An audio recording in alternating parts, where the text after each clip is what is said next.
17 মে থেকে পুনরায় মাঠে গড়াবে ইন্ডিয়ান প্রিমিয়ার লিগ। এক বিবৃতিতে বিষয়টি নিশ্চিত করেছে বিসিসিআই।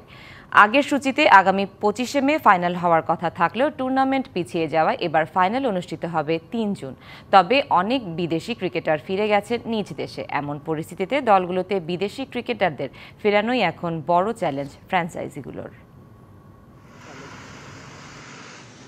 সম্প্রতি ভারত পাকিস্তান সংঘাতের কারণে আখেরে ক্ষতি হয়েছে দুই দেশের ক্রিকেটের। এই সংঘাতের মাঝেই ভারতে চলেছিল ইন্ডিয়ান প্রিমিয়ার লিগ, অন্যদিকে পাকিস্তানে চলছিল পাকিস্তান সুপার লিগ। পরে দুই দেশের পাল্টাপাল্টি হামলায় বন্ধ হয়ে যায় ফ্র্যাঞ্চাইজি লিগগুলো। তবে পিএসএল আবারও মাঠে গড়ানো নিয়ে সংশয় থাকলেও আইপিএল নিয়ে সুখবর দিয়েছে BCCI.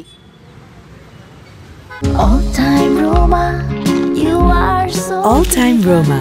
Taste it, love it.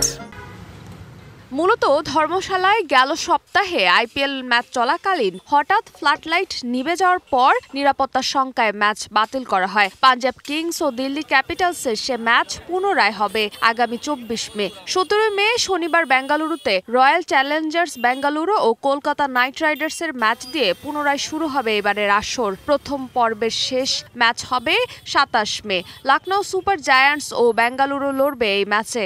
29 মে হবে প্রথম কোয়ালিফায়ার।